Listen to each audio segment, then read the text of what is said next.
Los nuevos entornos cloud han llegado para ofrecer más agilidad, más flexibilidad, ahorro de costes, productividad. La nube híbrida es sin duda una de las tendencias clave que forman ya parte de las infraestructuras tecnológicas de innumerables empresas. Las nubes públicas y privadas conviven, aunque hay que entender el valor de cada una y encontrar ese equilibrio perfecto cuando se trata de poner los recursos corporativos en ellas. A este entorno se le suma un nuevo enfoque de nube, compuesto de más de un servicio cloud y proporcionado por más de un proveedor. Todo apunta a que este 2019 va a ser el año de los entornos multi-cloud. Bienvenidos a este evento online en el que vamos a analizar la evolución de estos entornos y cómo encontrar el equilibrio a la hora de colocar los recursos empresariales en la nube. Y lo vamos a hacer con los participantes que nos acompañan. Les presentamos Jaime Balañá, Technical Director de NetApp. Muchas gracias por estar con nosotros. Gracias a vosotros. Iván Menéndez, Country Director Iberia de Nutanix. Bienvenido. Buenos días. Muchas gracias por acompañarnos. Muchas gracias. Teresa Muñoz, Senior Sales Engineer de Rubrik. Muchas gracias. Muchas gracias por a acompañarnos. Y Juan José Rey, Director de Ventas de Sarenet. ¿Qué tal? Buenos días. Por estar aquí con nosotros. Pues comenzamos y lo hacemos hablando acerca de ese modelo híbrido que decíamos al principio. Podemos decir que desde hace tiempo que se encuentra en un nivel maduro, solamente hace falta ver la tecnología disponible. Pero concretamente en nuestro país, ¿en qué estado de adopción consideráis que se encuentra esta nube híbrida? Jaime, comenzamos contigo. Bueno, tradicionalmente España es un país en el que cuesta un poquito más adoptar las nuevas tecnologías o innovaciones. En un estudio reciente que hizo la Comunidad Europea sobre el estado de adopción de los servicios cloud de los países miembros de la Unión, se ha visto que España efectivamente está un poquito por detrás de la media.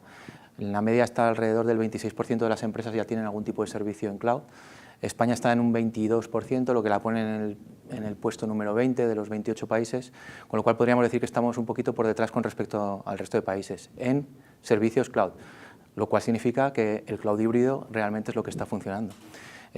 Muchas de las empresas que tienen reticencias a ir al cloud, precisamente lo que están adoptando es esa estrategia de cloud híbrida, que lo que hace es que no todas las cargas de trabajo ni todas las aplicaciones sean susceptibles de ir, pero alguna sí, con lo cual esa menor adopción de los servicios cloud también da un poco indicativo de que en España a lo mejor los entornos multicloud y hybrid cloud pues, probablemente sean mucho más exitosos que en otros sitios. Iván, ¿qué opinas? Bueno, yo estoy de acuerdo con el compañero en que la adopción en España, el ritmo es quizás un poco más lento. Desde Nutanix hemos encargado un estudio, varios miles de personas respondiendo, acerca no solo de lo que hacen hoy, donde efectivamente se comprueba que España va un pelín por detrás, sino acerca de dónde se ven en 2 años. Curiosamente, el 81% de las personas que han respondido, y el estudio se llama Enterprise Cloud Index, hablan de que en 2 años se ven con arquitecturas tipo cloud híbrida, el 81% de las personas que responden. Por lo tanto, creemos que la temática de hoy es totalmente pertinente y si bien vamos un poco por detrás, en cuanto a la convicción de que ese es el camino, estamos muy a la par con el resto de países de Europa. ¿Estáis de acuerdo, Teresa? Yo estoy completamente de acuerdo, no voy a volver a repetir que sí que vamos un pelín detrás respecto a otros países, pero sí que creo que ya la mayor parte de las empresas sí son conscientes que es el camino que van a seguir. Yo sí que he visto una tendencia de finales del año pasado donde cada vez más pues, nos están solicitando pues, el explicarles, ¿no? Cómo cubrir con nuestra parte de solución de backup esas cargas que ya están empezando a tener en la nube pública y sí que para nosotros es bastante evidente que durante bastante tiempo sí que la solución va a ser ese cloud híbrido. Y luego una vez que empiecen a llevar cargas a la nube pública, vamos a empezar a ver cómo la van a ir distribuyendo entre diferentes proveedores de cloud. Juanjo, ¿cómo lo ves? Bueno, coincido con el resto de los participantes. Nuestro enfoque quizás es un poquito distinto porque somos un proveedor de soluciones de conectividad, sobre todo también de alojamiento, ¿no? A la complejidad, digamos, del modelo de nube híbrida, pues se suma la forma en la que vamos a hacer llegar, digamos, a esos distintos entornos con nuestras soluciones de conectividad. Podríamos decir que nos encontramos desde Sarenet ahora en una fase de difusión, ¿no? De dar a entender a nuestros clientes qué posibilidades tenemos para conectar sus alojamientos, digamos, privados y sus redes privadas con esas nubes públicas, a través de soluciones que les den conectividad directa de una forma segura y con unas garantías pues, que no podíamos ofrecer hasta hace poco tiempo. Pero parece ser que sí, que el modelo de nube híbrida va siendo una realidad. Y en nuestro caso, en caso de nuestros clientes, estamos viendo que muchas veces no parte de ellos, sino de los propios fabricantes de sus aplicaciones empresariales, quienes les están diciendo que existe esa posibilidad, ¿no? Pues como estáis diciendo, bueno, las propias empresas se están dando cuenta de que hay que combinar estos modelos, ¿no?, público y privado, y encontrar ese equilibrio. ¿Consideráis que hay algún sector concreto en el que se demande más este tipo de tecnología y cuáles son las tendencias que estáis observando también respecto a la nube? Juanjo, coméntame. Bueno, no necesariamente hemos encontrado un nicho ni un tamaño determinado de compañía. En nuestro caso, que puede ser que sea una experiencia a lo mejor un poquito distinta, depende mucho, como te decía, más del fabricante o del software que está utilizando el cliente que de la propia tipología. Tenemos clientes muy chiquititos que se han visto obligados porque en un momento determinado contrataron una aplicación de gestión que ahora se apoya en un modelo de nube híbrida y sin embargo pues tenemos grandes corporaciones que han trabajado con un modelo más de nube privada, ¿no? Entonces, en principio, yo no identificaría un cliente específico para el modelo de nube híbrida. ¿Vosotros, Teresa, algún sector específico? Yo te diría más bien, bueno, pues aquellos que están más en un sector de innovación, que necesitan hacer un desarrollo de sus productos a un ritmo muy ágil. Entonces, claro, irte hacia una arquitectura, sea nube privada o nube pública, y tener esa capacidad de hacer cambios a la velocidad que está demandando el negocio y que se adapte a todos los cambios que se están produciendo, bueno, pues esos yo los identificaría en esa parte de que son los que inician, ¿no?, ese camino. A lo mejor más que un sector, un tipo de organización concreta, Iván. Yo diría que seguramente los dos factores que más condicionan cuál es la aproximación de los clientes, diría que son la agilidad requerida. Y ahí creo que hay sectores como por ejemplo retail, que yo creo que hay mucha variabilidad en cuanto a tipos de uso y demás, que hace que tengan cierta tendencia a determinado tipo de despliegues, arquitectura, y Cloud Híbrida les da soluciones a muchas de estas problemáticas. Y creo que por ejemplo compañías o sectores con mucha complejidad formal en la IT tradicional, sin embargo se fijan más en otras cosas. Es decir, si tú vas a hablar con una compañía de telecomunicaciones o con un banco, te están hablando continuamente de multicloud, o sea, no quieren oír hablar, no quieren tener ningún tipo de lock-in de ningún género, te están hablando de portabilidad entre clouds, es decir, mucho menos que esa capacidad bajo demanda que igual otros sectores ven, en términos de agilidad y responder a la necesidad del negocio, lo que están es preocupados de que esa agilidad no se convierta en un lock-in adicional, con lo cual hay compañías que yo creo que tienen más aproximación de buscar desborde y cloud híbrida por ese lado de la agilidad, y diría, por ejemplo, retail, es un ejemplo para mí claro.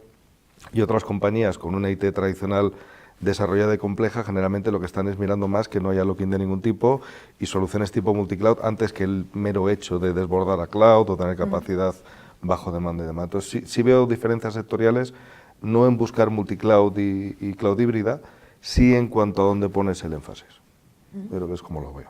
¿Vosotros, Jaime, qué habéis Nosotros lo que sí que vemos es que en el sector que tiene que ver directamente con las tecnologías de información es donde más se está adoptando los tipos de servicios cloud, por la propia naturaleza de este tipo de empresas que han nacido en el cloud o muchas veces utilizan esos servicios directamente, no solo para su IT interno, sino para todo lo que significa la parte de negocio, pues se ve que ahí hay un poquito más de integración en los servicios cloud.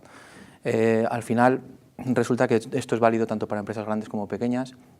También si hablamos del tamaño de las empresas, estamos viendo que las empresas grandes, como bien decía Iván, muchas veces tienden a utilizar más el entorno multicloud precisamente para evitar ese vendor locking y no tener que estar atados a un mismo proveedor. Y es donde más se está creciendo, además, en las empresas grandes es donde más crece la adopción del cloud híbrido. Si pensamos más en tipos de uso y cómo lo hacen, pues yo creo que el SaaS, o sea, el Software as a Service, es el caso principal de uso de tecnologías cloud.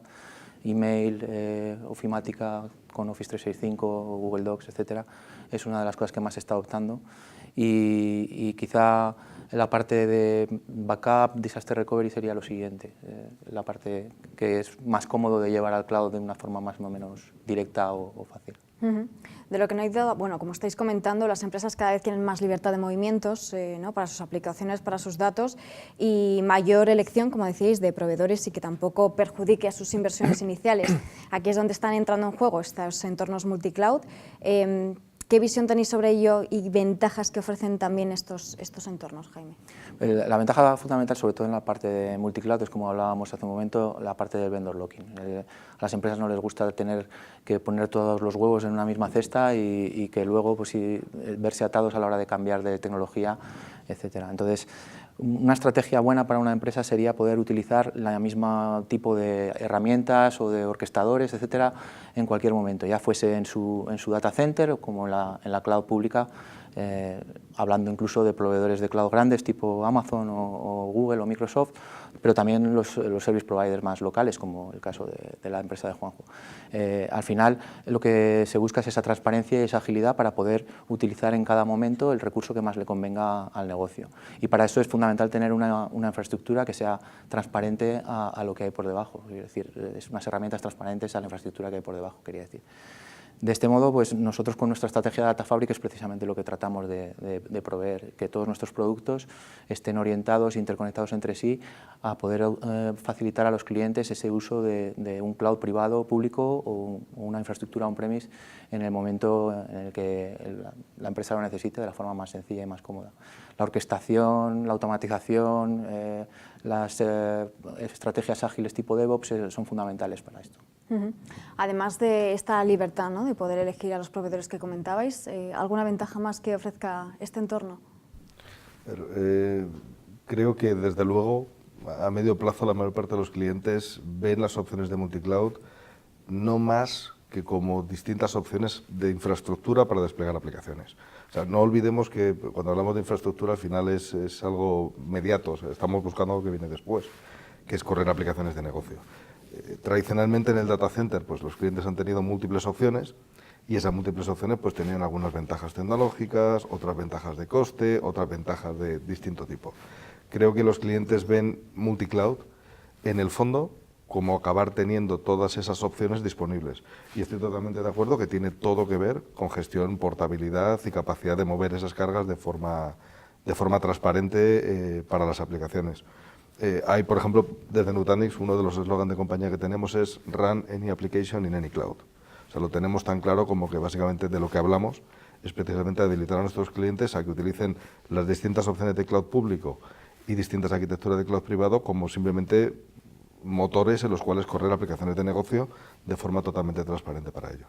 ¿Qué opinas, Teresa? Yo estoy completamente de acuerdo. Al final, los entornos multicloud lo que se está proporcionando es que, como han dicho, que no estén ligados a un proveedor determinado, que la infraestructura se vuelva transparente, porque lo que se busca es ya hablar que las empresas lo que quieren es ofrecer un modelo de servicio a sus clientes externos o a sus propios clientes internos. Nosotros desde Rubrik lo que vemos es que ya han tomado su decisión hacia qué vendor quieren ir y lo que buscan es la compatibilidad, de que seamos capaces de integrarnos con esos vendors y sobre todo el que podamos, por ejemplo, movernos entre ellos. Entonces, por ejemplo, si tienen una carga en la nube pública con un vendor determinado, pues nos dicen, vale, bueno, pues vuestra arquitectura principal esté junto al dato, pero como somos una compañía de backup, pues una copia de larga retención ya que sea capaz de estar en otro proveedor, sea público, sea privado, por si acaso hay un disaster recovery o bueno, pues se quieren cambiar, bueno, pues les sea muy fácil esa migración entre uno y otro. Pero principalmente lo que buscan es la transparencia de la arquitectura y poder centrarse, que es lo que da este tipo de arquitecturas, en la parte de servicio. ¿Podríamos decir que este 2019 va a ser ese año de los entornos multicloud, Juanjo? Bueno, sí, de alguna forma coincido. Para mí las motivaciones se han comentado, de alguna forma serían fundamentalmente tres, o por lo menos por lo que estamos identificando en nuestro tipo de cliente, que es un cliente, pues como os decía, generalmente nacional, de tamaño mediano, y que bueno, tiene claro que tiene que ir a ese modelo, digamos, de externalización. Generalmente se suele optar a estos modelos bien por que requiero de una capacidad determinada que no me puede dar o bien mi proveedor o mi propio data center. En segundo lugar, porque me venga dado, porque utilizo una aplicación que ya corre de forma nativa en un cloud. Y luego por la cuestión de seguridad que se ha mencionado también, ¿no? Yo no voy a poner todos los huevos en la misma cesta y voy a distribuir pues mis cargas de trabajo o mis datos que puedan ser más o menos sensibles entre distintos CPDs, que no tienen por qué ser necesariamente una combinación de nube privada y pública, sino que incluso nosotros estamos dando facilidades para que el cliente reparta entre nuestros CPDs sus datos, o incluso entre CPDs de distintos hosters pequeños o hosters, digamos, tradicionales, no grandes hosters, ¿no? En cuanto a la tecnología disponible, como comentamos, cada vez se generan más datos, las empresas también ponen a disposición de sus clientes, de sus usuarios, más aplicaciones, y todo esto hay que gestionarlo de la forma más eficiente posible debido a su complejidad. ¿Hasta qué punto consideráis que son importantes esos avances que proponéis en materia de orquestación y automatización, como decía Jaime, bueno, con la inteligencia artificial como denominador común, ¿no? Ojo. En nuestro caso, la verdad es algo que no tenemos demasiado desarrollado. Aquí nos postulamos más como un proveedor de infraestructura, dotando, digamos, de esas capacidades de alojamiento y de las soluciones de conectividad con las nubes públicas. En todo caso, hombre, es algo que estamos considerando, pero soportado siempre en fabricantes, o sea, en aplicaciones de terceros. Digamos que no es algo que estemos desarrollando internamente, ¿no? Pretendemos, bueno, pues hacer una gestión, digamos, de las aplicaciones del cliente, pero más desde el punto de vista de sus necesidades en cuanto al negocio que de ese tipo de tecnologías, ¿no? Teresa, en vuestro caso. Para nosotros, bueno, parte esencial de nuestro discurso es la automatización. Hasta ahora en la parte de backup han sido tareas muy manuales, se ha dedicado muchísimo tiempo a ofrecer, ¿no?, a dar esa fiabilidad de que tu backup se ha realizado, y con una arquitectura que nosotros tenemos tipo cloud, eso pues se le hace muy sencillo al cliente, y nos basamos principalmente en la automatización. Para nosotros es esencial que arquitecturas tipo cloud pues al final estén basadas en APIs abiertas, que nosotros no solamente seamos capaces de automatizar esas tareas y que al final, bueno, pues por ejemplo de un administrador que esté 8 horas simplemente para validar si un backup se ha hecho, pues eso se haya automatizado para que administrar su entorno, en vez de 8 horas diarias, sea 10 minutos. Y además ya existen muchas herramientas de automatización que seamos capaces de integrarnos, ¿no?, con ellas. Y esa capacidad que tenemos nosotros de ser 100% API abiertas, API REST, pues nos permite hacer integraciones muy sencillas con otras soluciones. En vuestro caso, Iván. Bueno, yo diría como comentario travieso que creo que inteligencia artificial es uno de esos términos que corre el riesgo de volverse el siguiente término más odiado de la industria por sobreuso. Dicho lo anterior, lo que sí está claro es que cuando quieres trabajar en un formato multicloud, multiproveedor, cuando tienes multitud de aplicaciones y multitud de clientes, Nutanix tiene 11.000 clientes a nivel mundial. Si tú quieres aportar valor, por ejemplo, en soporte, y es un caso muy claro para nosotros, lo mejor que puedes hacer es poner la información, lógicamente anonimizada y con estrictos requisitos de todos los demás clientes a servicio de cada uno de ellos a la hora de prevenir incidencias, a la hora de reportar configuraciones que pueden ser problemáticas, a la hora de básicamente ayudar a dar un mejor servicio. Nutanix estamos, por ejemplo, muy contentos de ser uno de los fabricantes del sector con mayor satisfacción de cliente en términos de soporte y en términos de servicio, y gran parte de esto evidentemente es tecnología. La puedes llamar inteligencia artificial, lo puedes llamar de muchas formas. Nosotros creemos que hacemos uso de ella, pero vuelvo a decir que tampoco creo que es algo lo que quiera abundar mucho, porque al final acaba convirtiéndose en un término que yo creo que se usa para casi cualquier cosa. Bueno, sin duda, claro, pues, sin duda a día de hoy lo puedes llamar como quieras, automatizar tareas, correlacionar información, gestionar grandes volúmenes de información y sacar valor de ello es algo que yo creo que todos estamos detrás de ello, y desde luego Nutanix forma parte del core de la solución. Yo creo que es justo la combinación que has comentado de automatizar y correlacionar la información. O sea, al final, que yo siempre digo, cuando el dato se convierte en información y puedes sacar el valor y hacer previsiones de, bueno, qué es lo que va a suceder, o detectar un evento. Nosotros, por ejemplo, para la parte de ransomware, bueno, pues somos capaces de distinguir, ¿no? Al final tenemos el backup y sabemos cuáles son los cambios que se están produciendo diariamente, más o menos una media, y cuando hay un cambio no esperado, que puede ser un ataque de ransomware o un usuario que ha borrado sin querer una cantidad bastante grande de información, que eso el sistema lo detecte de manera inmediata y te envíe una alerta y te diga, ten cuidado, vigila tu entorno y mira, y además, bueno, pues incluso te he detectado si esa información que se ha modificado está cifrada o no. Entonces, si hay probabilidad de ataque de ransomware o no. Muy interesante. ¿En vuestro caso? Jaime. Nosotros, primero nosotros usamos la inteligencia artificial también para cosas de este estilo. Tenemos que toda nuestra base instalada reporta información de forma diaria sobre el estado de los equipos, las configuraciones, etcétera.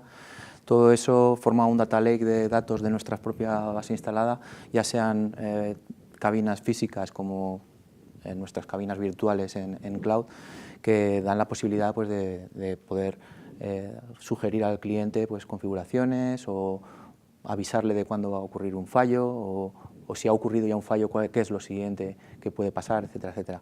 Recomendar cargas de trabajo en un entorno determinado por rendimiento o por capacidad, todo eso lo tenemos activo hoy en día. Nuestra funcionalidad se llama ActiveIQ y básicamente lo que hace es eso, es coger toda esta información que venimos recopilando desde hace 25 años, sacar el valor que tiene toda esa correlación de datos, como decía Teresa, y ver qué se puede predecir a partir de esos datos y utilizarla pues, para dar al cliente un mejor servicio y una mejor información sobre lo que es su infraestructura.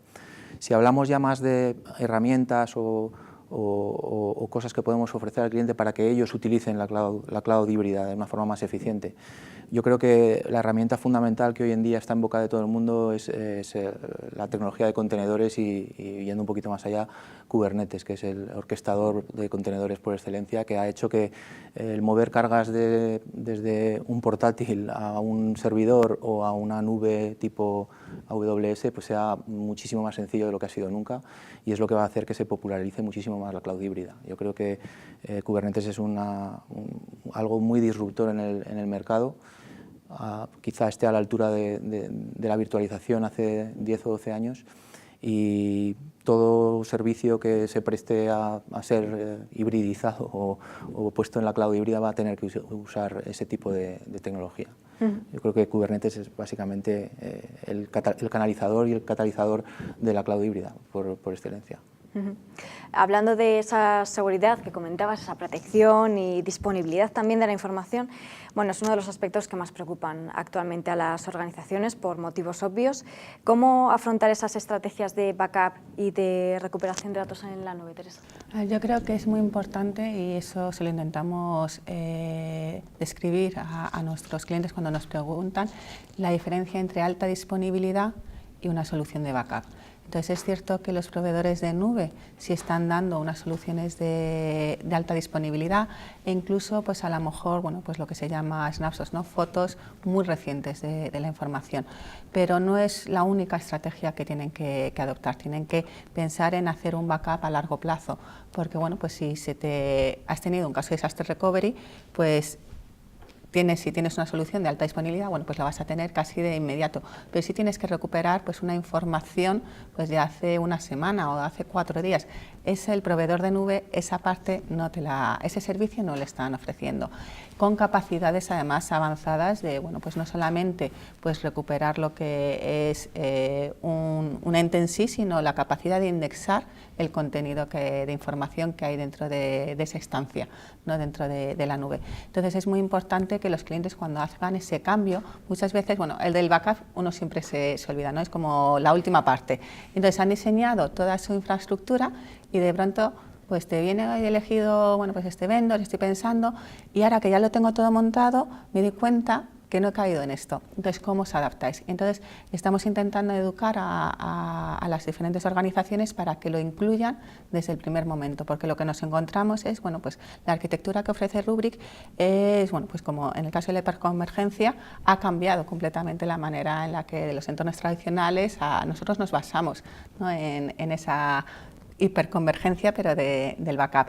Y entonces lo que les decimos a nuestros clientes es cómo vas a poner la protección de tu carga que está en la nube pública con arquitecturas tradicionales. O sea, estás haciendo ya ese cambio de arquitectura y de pronto vuelves a irte a lo que es en el backup, a lo anterior. Haz el cambio completo para que realmente tengas la agilidad, la automatización que ya conoces, ¿no? Y por lo que has adoptado ese modelo, pues ya en todo el entorno. ¿Qué opinas de esto, Juan? Bueno, ha mencionado Teresa precisamente un poco los 3 pilares en los que soportamos esa parte, digamos, de seguridad, ¿no? Orientada al backup. En este caso nosotros no desarrollamos la solución, nosotros somos un proveedor de servicios, un hoster, pero consideramos que hay 3 cuestiones a tener en cuenta. Incorporamos el snapshot como una de las técnicas implícitas en nuestras soluciones de nube. Luego tenemos sistemas, digamos, de backup tradicionales, que en este caso generalmente se apoyan en algún fabricante de referencia.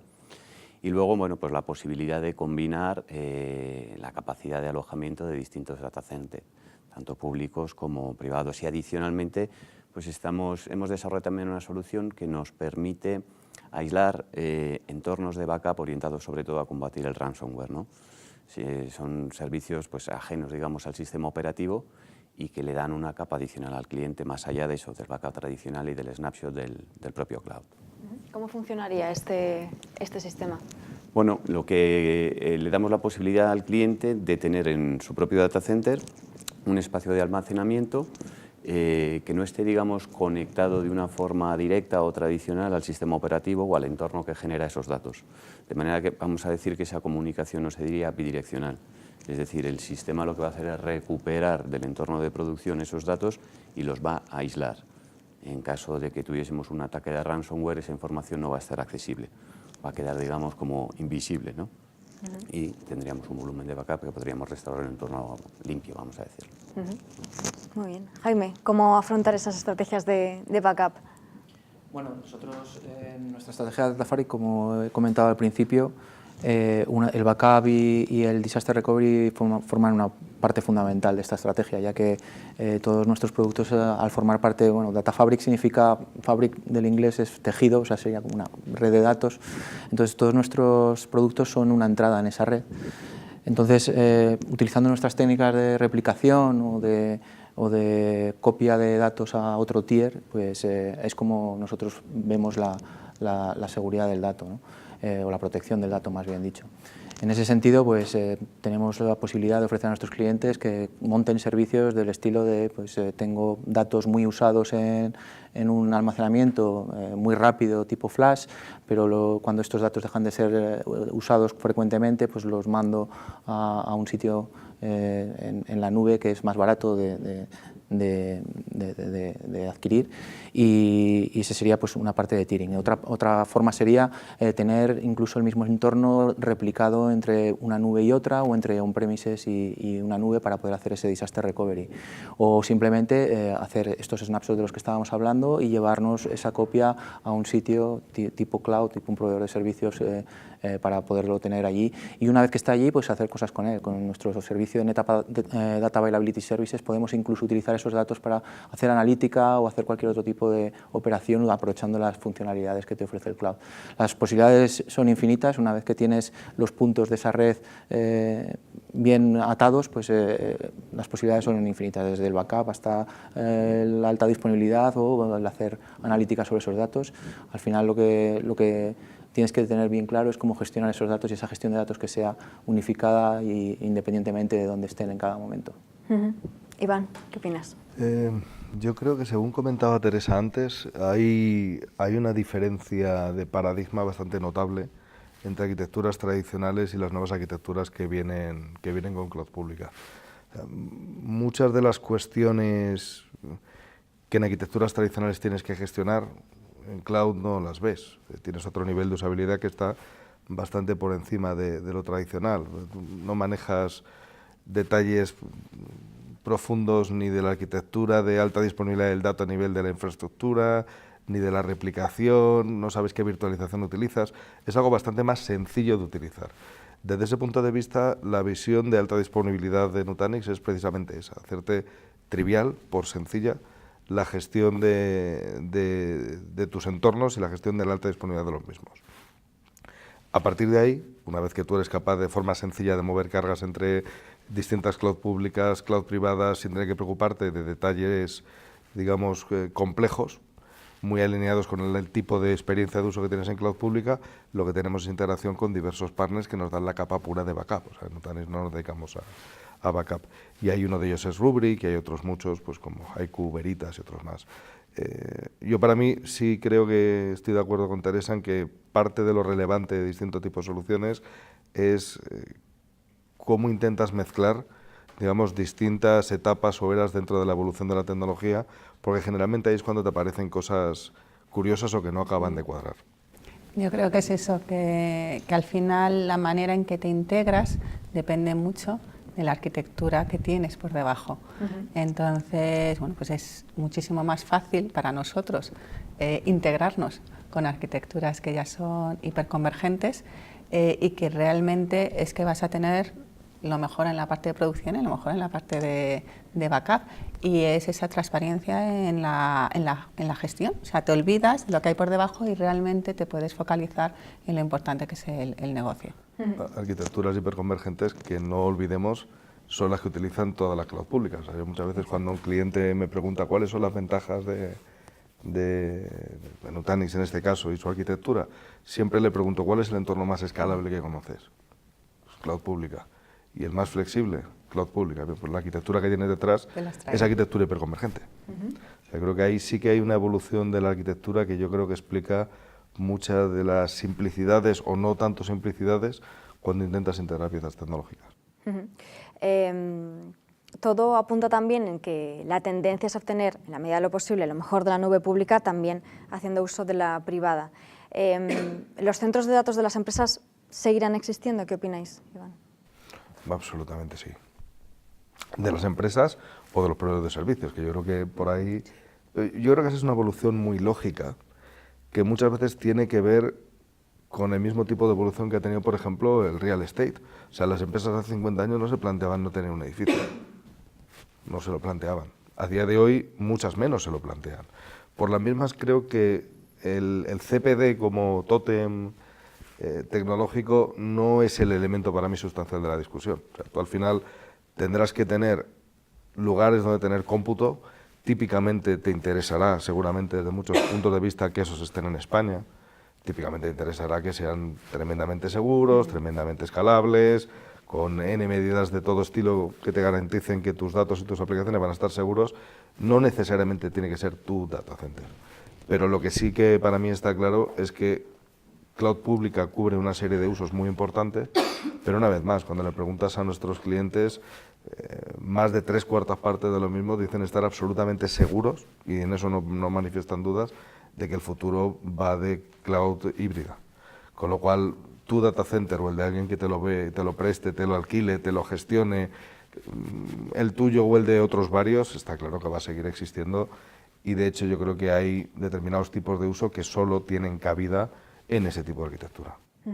Jaime, ¿qué opinas? Estoy totalmente de acuerdo. Yo creo que el centro de datos tradicional no va a desaparecer en un corto espacio de tiempo, pero lo que sí que se está viendo es que al final se va a convertir en una extensión de la cloud pública. Va a ser fundamental que las empresas sean capaces de extender los servicios de la cloud pública a su propio data center para conseguir esa orquestación homogénea en cualquier tipo de entorno. En ese sentido, pues, arquitecturas, como hablabais de arquitecturas hiperconvergentes, son fundamentales porque te proporcionan esa escalabilidad y esa flexibilidad que te da la cloud pública en tu propio data center. Desde NetApp tenemos el producto NetApp HCI, que precisamente es lo que te consigue utilizar los recursos de tu data center como si fueran recursos de cloud, con la misma flexibilidad, con la misma agilidad, con la misma posibilidad de consolidar un montón de cargas diferentes sin afectar al rendimiento, etcétera, etcétera. Y vuelvo a repetir lo de Kubernetes. Kubernetes me parece fundamental para que todo esto funcione. Es la forma más sencilla y más ágil de mover cargas de un lado a otro, y si tú tienes tu cloud, al final va a estar comprendida por trozos que van a estar en la cloud pública, trozos que van a estar en la cloud privada. Necesitas algo que sea capaz de orquestar todas tus cargas en un lado y en el otro de forma transparente. Pero vamos, no va a desaparecer el data center en un corto plazo de tiempo. Yo creo que en eso estaremos de acuerdo. Juanjo. Efectivamente, somos parte interesada, tenemos una propuesta que defender de alojamiento, y coincido con lo que comentaban antes. Puede que el CPD que entendemos, el de la casa del cliente, sí termine por desaparecer, pero precisamente nosotros, cuando defendemos nuestra propuesta, nos gusta hablar mucho del concepto de cloud de proximidad, o sea, que va a ser complementario a las grandes nubes públicas. Ese modelo cloud de proximidad es el que queremos prestar los hosters, digamos, que estamos un poquito más cerca del cliente, bueno, pues para esos entornos que requieren de una solución como muy a medida, que hay que conocer bien y que no siempre va a encajar de forma natural, digamos, en la propuesta genérica de la gran nube, ¿no? En respuesta a tu pregunta, sí, desde luego, consideramos que seguirá existiendo el cloud privado, digamos. Incluso determinadas regulaciones respecto a los datos favorecen, ¿no?, esta proximidad de la nube que Bueno, decías? de eso se hablaba hace 2 o 3 años y es verdad que las grandes nubes se han movido rápido en ese sentido y se adecuan a la legislación local. Yo creo que eso no va a ser una barrera. Yo creo que es más por una cuestión eso de confianza y de poder presentar una solución, digamos, como muy de traje a medida para el cliente, que por las limitaciones que puedan tener las grandes nubes para adecuarse a la legislación de cada país o de cada región.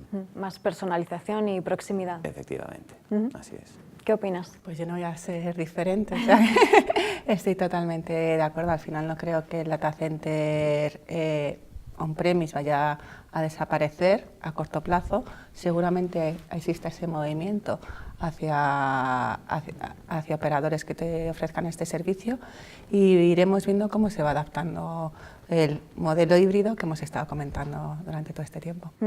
Además de la tecnología y los servicios que proporcionáis, ¿cuál es el papel de los estándares abiertos en esta era multicloud? ¿Qué opináis? Yo lo que he comentado antes, para nosotros es fundamental, no solamente ser capaces, nosotros lo usamos desde el principio, API REST, todo lo que desarrollamos es a través de esa funcionalidad de estándar abierto, pero la capacidad también que nos permite integrarnos con otras soluciones y, por ejemplo, en el caso de automatización tenemos proveedores de servicio que automatizan tareas. Entonces, una de ellas es el backup y cómo de manera nativa y en una mañana somos capaces de integrar a más herramientas y es algo que están apreciando mucho de nuestros clientes, que directamente en las reuniones que tenemos nos preguntan, oye, ¿os estáis integrando pues, con ServiceNow, con Splunk? ¿Cómo lo hacéis? Y en cuanto les dices, pues es que nosotros utilizamos API REST nativa, dicen, vale, pues es que ya está todo dicho, ¿no?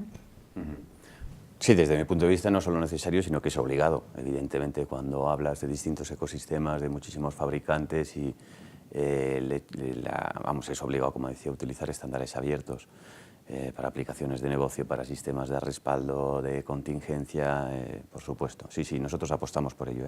Además que es filosofía, digamos, histórica de la casa utilizar ese tipo de estándares abiertos, sí, sí, sin duda. Jaime, Iván. Sí, bueno, por añadir algo más, pues nada, simplemente que la propia comunidad de usuarios, entendiendo como usuarios las empresas, donde más invierten muchas veces es en este tipo de estándares para no diferenciarse mucho de lo que a lo mejor está mejor soportado si la comunidad es más grande. Entonces, pues como decíamos, pues entornos de cloud tipo basados en OpenStack o entornos de contenedores basados en Kubernetes, todo este tipo de estándares al final se van a convertir en la herramienta que todo el mundo va a utilizar.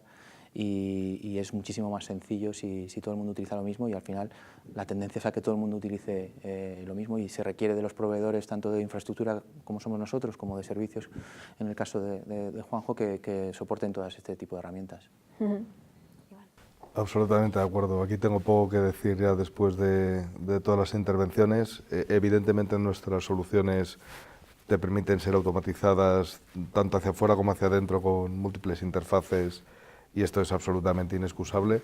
Sí que voy a hacer un comentario ahondando en cosas que ha dicho un par de veces Jaime, que tiene que ver con, para mí, un elemento clave de todo lo que estamos hablando. O sea, cuando hablas de cloud pública, hablas de cloud híbrida, la lengua franca de todo esto es la virtualización, de una forma o de otra, con un nombre o con otro. Parece evidente que si quieres tener portabilidad tienes que irte a mecanismos de virtualización que sean portables. Y ahí, por ejemplo, sí que creo que a la hora de tener portabilidad de cargas y orquestación realmente que te permita cubrir todas las opciones tecnológicas, sacar valor a todo lo que hay en la mesa, tecnologías como los contenedores son absolutamente clave. Porque si no, creo que tienes que tener dos cosas. Una que yo creo que a día de hoy, como bien comentaba también el compañero, es inexcusable, que es que todas las soluciones sean capaces de orquestarse tanto entre ellas como por soluciones que haya por encima de gestión y orquestación, y hay una que es evidente, que es que la carga en sí tiene que ser portable de alguna forma. Y ahí yo vuelvo a decir, creo que la virtualización en los contenedores, la virtualización por el lado de la democratización de la virtualización y los contenedores como tecnología abierta que te permita aportar cargas de forma sencilla, son absolutamente clave para todo lo que estamos comentando. Lo habéis estado comentando a lo largo de estos minutos, pero hablando concretamente de vuestra oferta, de vuestra diferenciación, ¿cuáles son los mensajes que dais a vuestros partners, a vuestros clientes, para que se decanten por vuestra tecnología? y por vuestros servicios. Iván. Yo en mi caso empiezo por el principio, que yo creo que es un buen sitio para empezar. O sea, cuando Nutanix nace, fundamentalmente nace porque ya distintos proveedores de cloud pública están creciendo. Ya acaban de nacer y estaban adquiriendo cierto volumen. Estábamos hablando del año 2008, 2009, 2010. A partir de ahí, cuando te planteas cómo ha sido gestionado el CPD tradicional y qué diferencias hay con la cloud pública, lo que es evidente es que todos los proveedores de cloud pública tienen esa escalabilidad, esa capacidad de crecer, esa elasticidad, esa rapidez y esa agilidad, fundamentalmente deviniendo de una arquitectura. O sea, no es que descubrieran tecnológicamente otras cosas, sino que cosas que ya existían las combinaron de otra forma. Entonces, por ahí es por donde empieza la hiperconvergencia. Nosotros, cuando voy a hablar con un cliente, lo que intento explicar es que Nutanix nace cuando ya nace la cloud pública y lo que pretendemos es darle a los clientes una forma fácil de construirse una cloud pública con el nivel de usabilidad, simplicidad y calidad de las cloud públicas en su propio data center.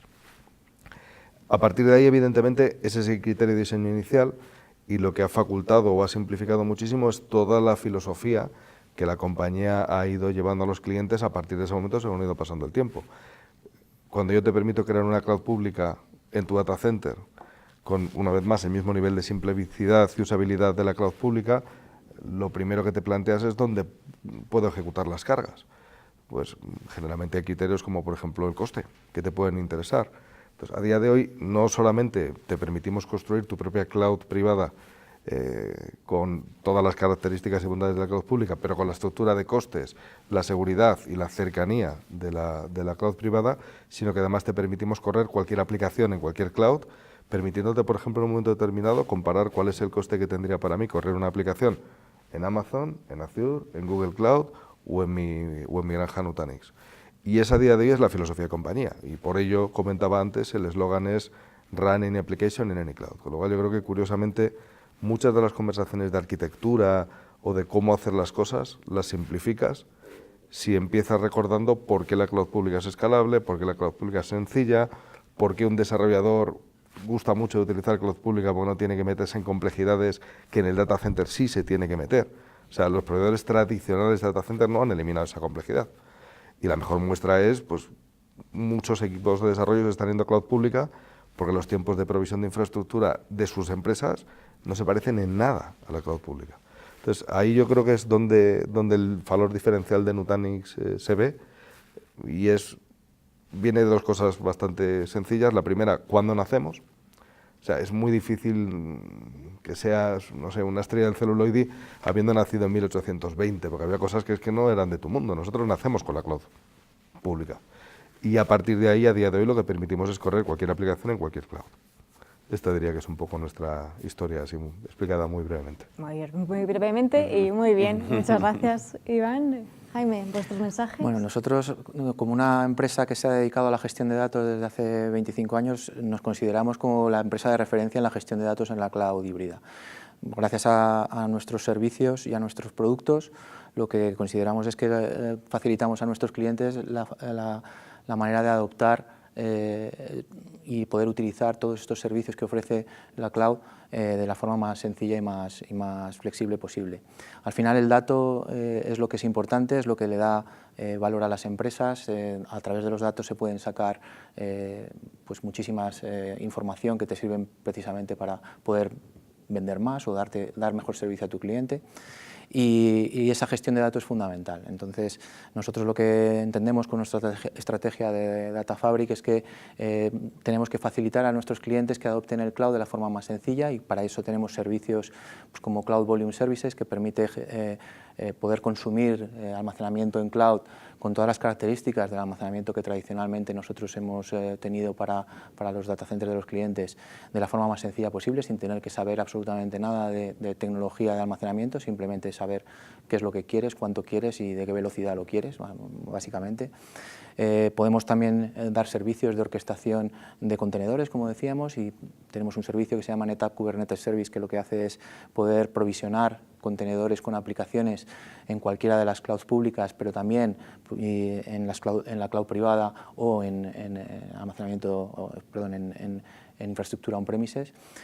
También tenemos la posibilidad de extender esa cloud pública al data center de los clientes con nuestro NetApp HCI, por ejemplo, que lo que permite es precisamente eso, que tu data center sea una extensión del cloud público, o con almacenamiento tipo objetos que sea capaz de extender un almacenamiento S3 de Amazon, por ejemplo, a tu data center, y que todos tus objetos que tú tienes en tu data center puedan utilizar los servicios que Amazon te da.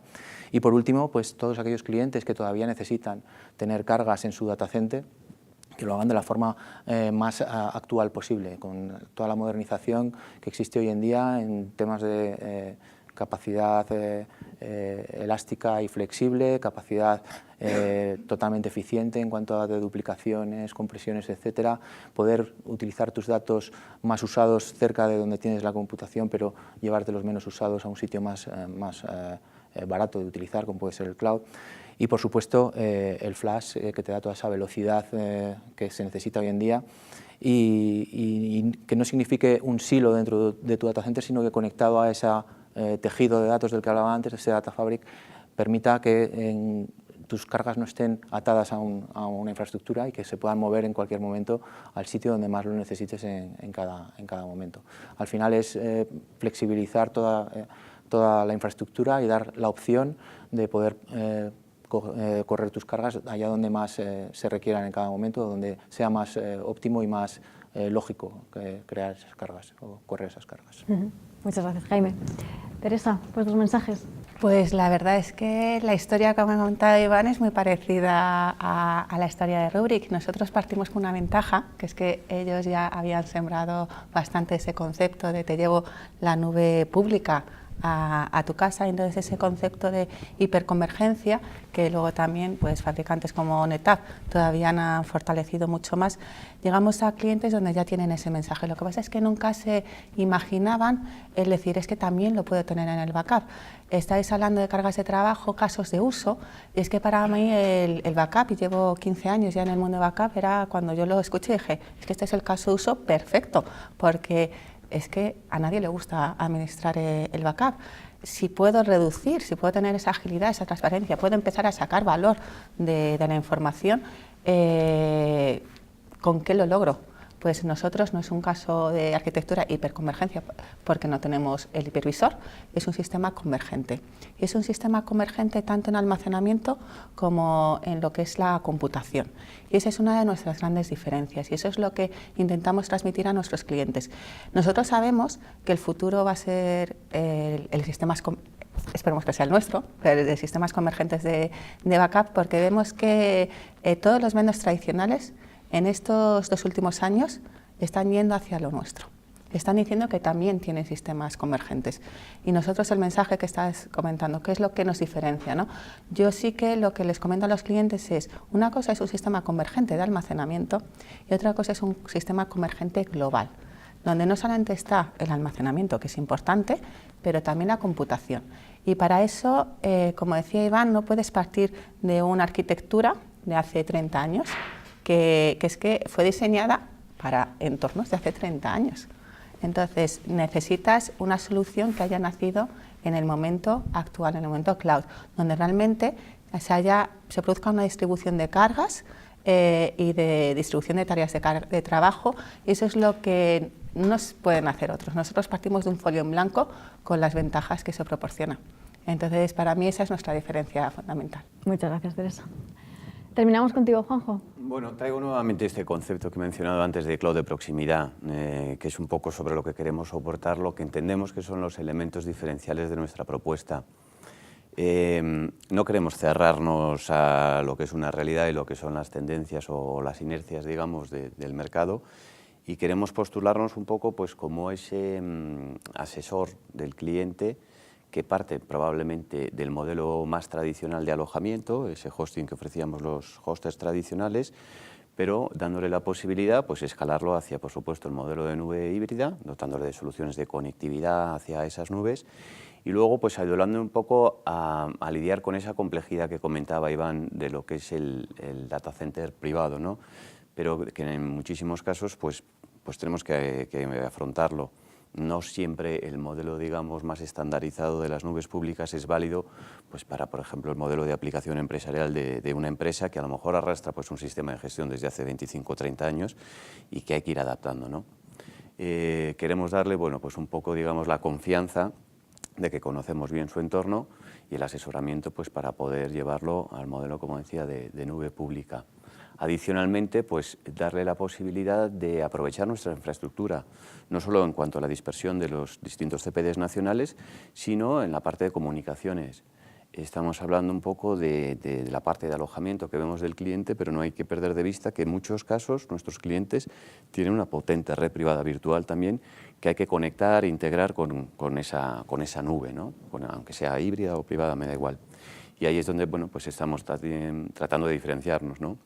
No hay tantísimos proveedores que integren las dos capas, ¿no? La de alojamiento y comunicaciones, y creemos que en el caso de Sarrenet es un elemento diferencial.